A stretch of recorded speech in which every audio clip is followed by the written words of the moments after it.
Welcome to Accelerated Hypnotherapy. My name is Liana West. I am the voice that you've been hearing. I'm finally showing my face on camera. And I want to tell you the story about when my ex gave me lingerie for Christmas one year. I live in Canada, so it's freaking freezing at Christmas. And I just wanted a fluffy robe. So I was at his place looking for the receipt because he used to get mad when I used to ask him if I could have receipts for things. I was walking down his hallway and my superconscious said to me, "Stop right now and look up." I looked up and I saw this blue box on this really high shelf, and my superconscious said, "Yeah, that box right there, pull that down."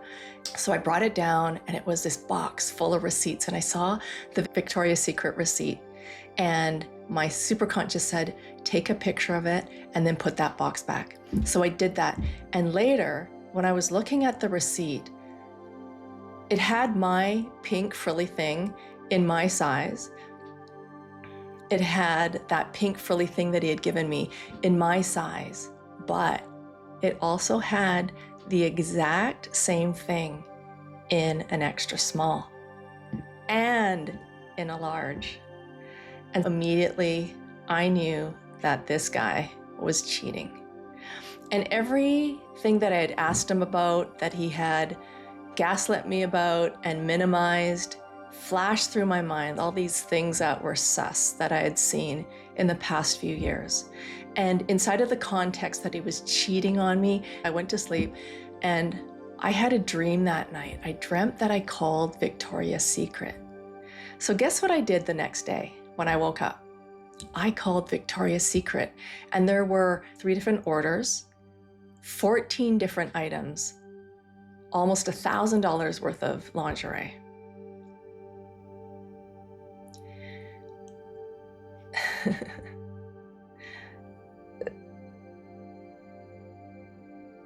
And I had only received one of those things. You know when you stumble upon a secret and you don't tell nobody, and you hold your cards close to your chest, and you ask questions that you already know the answers to, just to see what people will say. We went on a road trip to a Seattle Seahawks game, and it was like I was administering a quiz that I had the answer key to, and he was failing.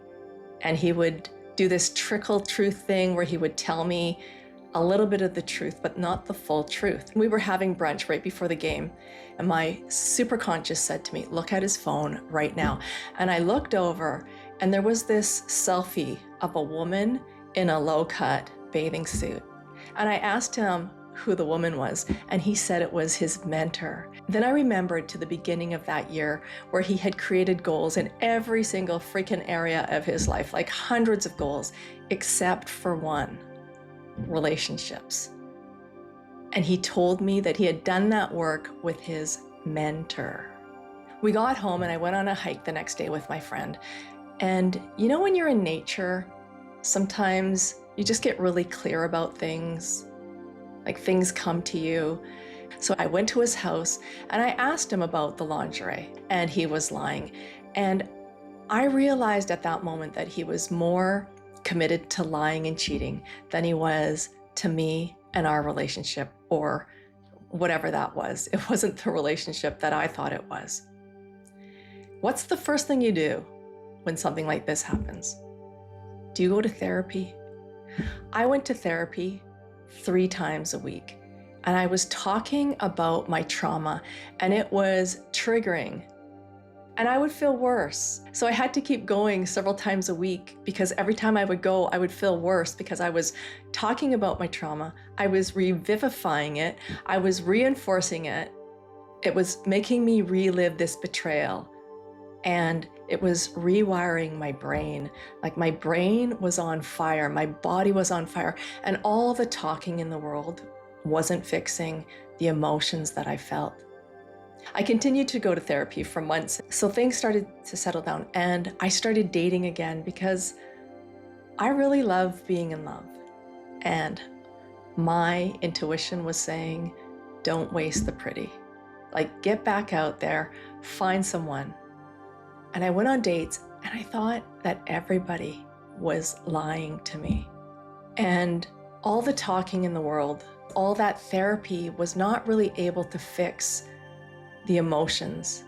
It was just working on the top of the iceberg, and it wasn't really getting to all that trauma that was underneath the surface. So I started connecting with my superconscious, and I started doing hypnosis. And hypnosis works below the surface because what's below the surface shapes what's seen. All that betrayal had not been resolved. And hypnosis allowed me to resolve that betrayal so that I can talk about it and kind of laugh about it now. Hypnosis was what helped me resolve the betrayal so that I could talk about it and share. Because I felt so much shame around his betrayal. I took that on, and I didn't want anyone to know. So I have come a long way since then. And hypnosis has helped just allow me to trust again. And that's what I do. I connect people with their superconscious mind in my sessions. There was a 14-year-old boy that signed up for a free clarity session, and he was on this call with his parents. And he wanted to be successful. He wanted more confidence because he wasn't able to talk to adults. He couldn't even order like a drink from a waiter at a restaurant. And so he was on one of my clarity sessions. I will put the link in the description. So if you're interested, you can book one with me. I said to him, what's going to keep you coming to sessions in the summer when you could be playing with your friends? I want to know what it is you want out of this. And don't say confidence and don't say success. And so we gave him some space to really connect with his subconscious, just right on the phone. And he said, I want to be complete. And I thought, wow, that's some real connection. I will take you as a client. He came back after 2 sessions and I asked him how it was going. And he said, I just find myself talking to people in the elevator, because he lived in a high-rise. And when they left the elevator, he would say, hey, have a great day. And I said, okay, that sounds great. What's the problem with that? And he said, the problem is that I don't know when I'm doing it. And that is mastery. What we do in the session is, it's like learning how to ride a bike. So you learn how to brake and pedal and steer and balance and all that good stuff. And then when you go back into your life, you actually practice riding a bike. So he had learned whatever he needed to learn in our sessions. And now he was just finding himself doing the thing that he couldn't do before.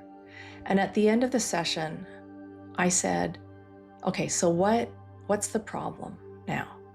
And he looked at his mom, because his mom was there in this session with us. And he said, Mom, I don't think I have a problem anymore. And so this is what I do. I connect people with their superconscious. And I am going to be creating a course on recovering from betrayal trauma. And so I would love to hear from you. I would love to get some feedback about what is your biggest challenge with trauma? What is your #1 challenge with trauma? Let me know in the comments. Subscribe and like this video for more content on betrayal trauma, and let's connect on the next one.